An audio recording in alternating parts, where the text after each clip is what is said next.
Fiorenzo Batacchi e la sua anima. Sabato 26 maggio all'Auditorium Leonardo da Vinci a San Donà di Piave si è tenuta una serata in suo onore. Il cantautore, noto a San Donà, ha omaggiato la grande Whitney Houston dedicandole un video della sua canzone più famosa, I Am Nothing.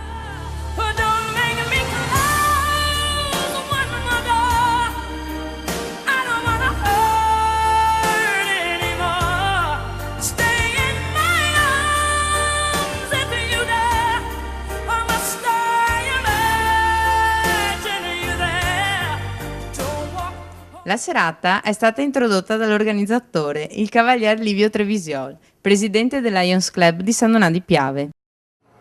L'anima di Fiorenzo Batacchi aleggia ora in questa splendida sala e avvolge il cuore Lions.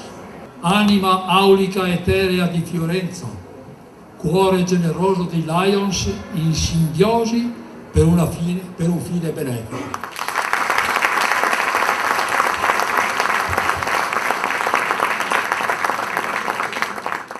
Il repertorio di Fiorenzo Batacchi ha spaziato nell'interpretazione delle sue canzoni più famose. La pipa, proposta nella versione di Rupert Davis, che di Smokey in My Pipe ne ha fatto la sigla della famosissima serie televisiva Il commissario Maigret.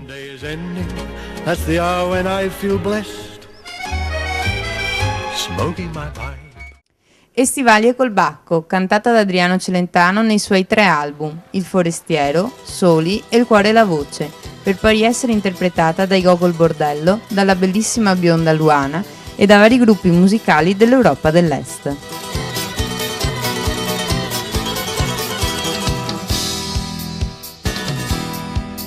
Mi sembri la figlia di un capo cosacco con quegli stivali e quel nero col bacco.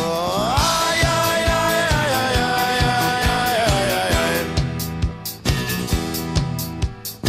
La serata ha avuto un gran successo. Presenti all'evento di beneficenza, il cui ricavato verrà devoluto all'Associazione San Vincenzo de Pauli e alla Casa del Girasole, non solo le varie autorità, ma anche amici e amanti della buona musica. Quando ti vede passare, non sente più che c'è freddo, e resta ferma a guardare.